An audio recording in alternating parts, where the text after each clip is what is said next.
This documentary is going to discuss how technology has changed in the classroom from 2005 to 2015.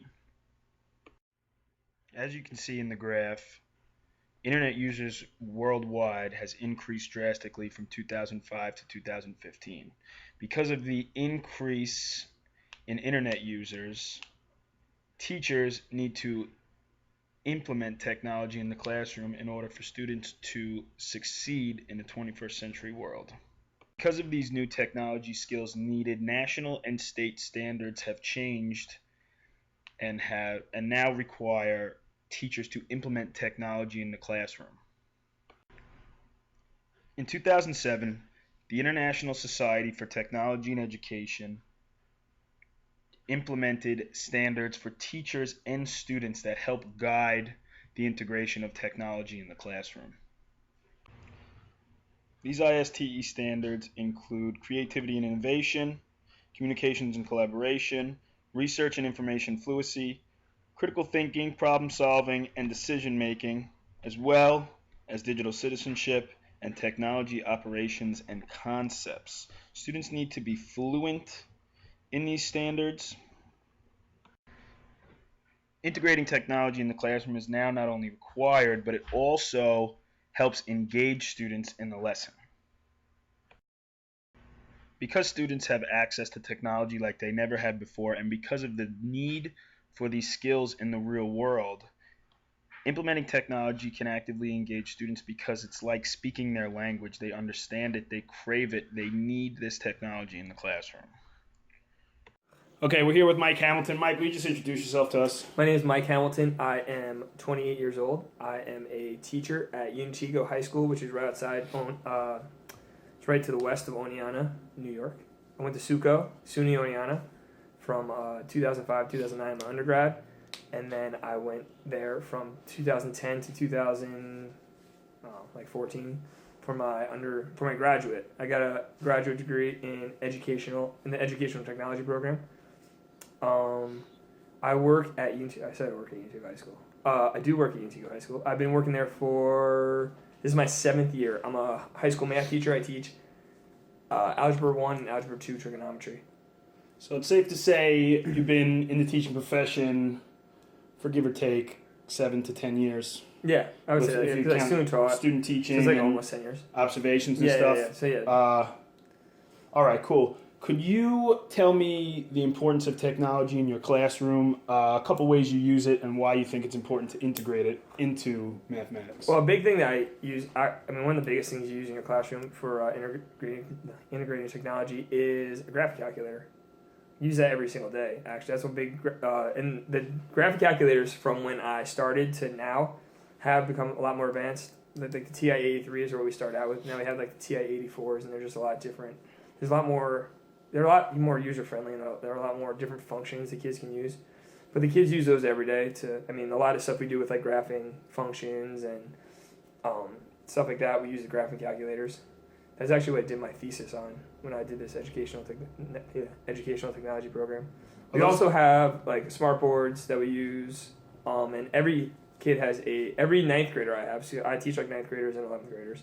Every 9th grader has a Chromebook.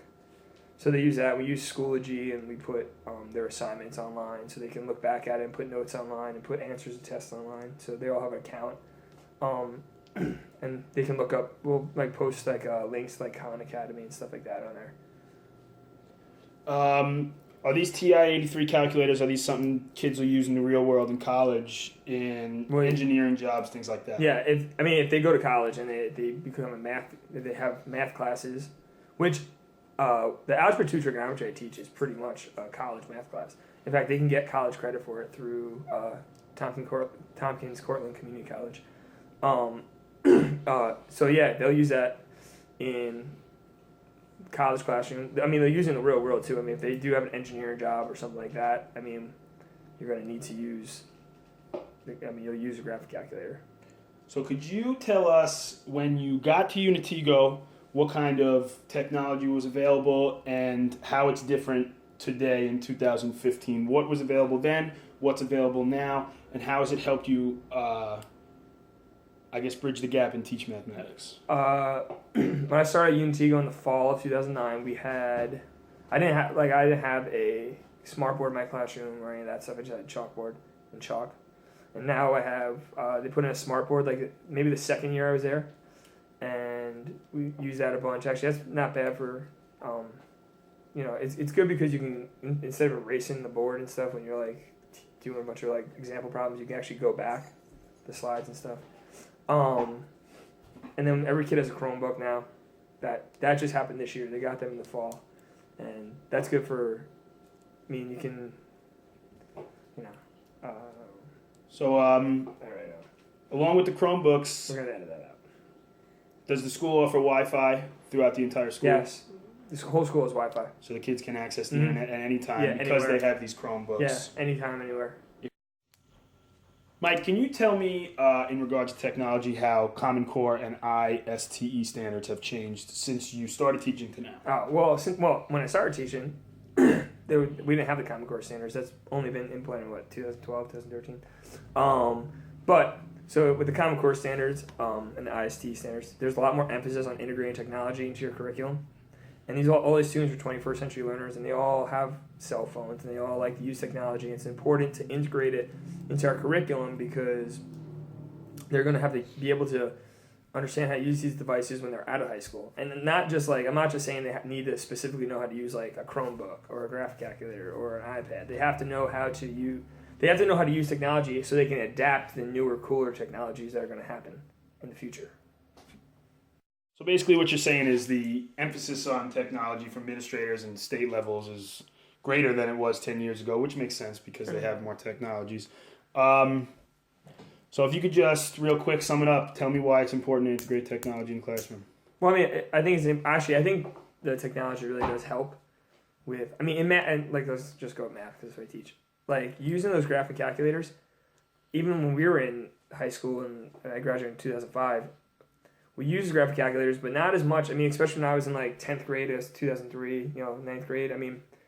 The technology wasn't where it is now. And so it makes teaching a lot of stuff a little bit quicker too. So if I'm teaching them about quadratics, how to graph quadratics, we can graph on the graphic calculators and the table just comes up and they can plot the points. Whereas doing it by hand takes a lot longer and it kind of slows down the whole process. But now with you have some technology that kind of quickens the process, but they still understand what they're doing. I also think it's important to incorporate technology because, let's face it, as much as maybe some people want to, not have technology, and want to, push the technology that's coming upon them. Like they might be like, I just want to have a flip phone the rest of my life. That's not going to happen. Technology is coming no matter, what you want. So, I think it's important that these kids are able to use it and utilize it correctly and for the right ways. We also teach them about digital citizenship and all that stuff so that they, use the internet correctly because there's too much stuff on like Facebook and Twitter and blah, blah, blah that can get these kids in trouble. And they have to learn how to use the internet responsibly. I think the internet's one of the greatest things in the world, but could also be one of the worst things in the world. And they have to be able to use it responsibly. And that's something we kind of preach as a whole grade level as teachers at Unitigo is that, we want to incorporate into our curriculum, but we also want to make sure that these guys are, leaving Unitigo with good citizenship skills, and part of that's digital citizenship, and that's our goal as a teacher. That's my philosophy is teach them a little math, really make them better people.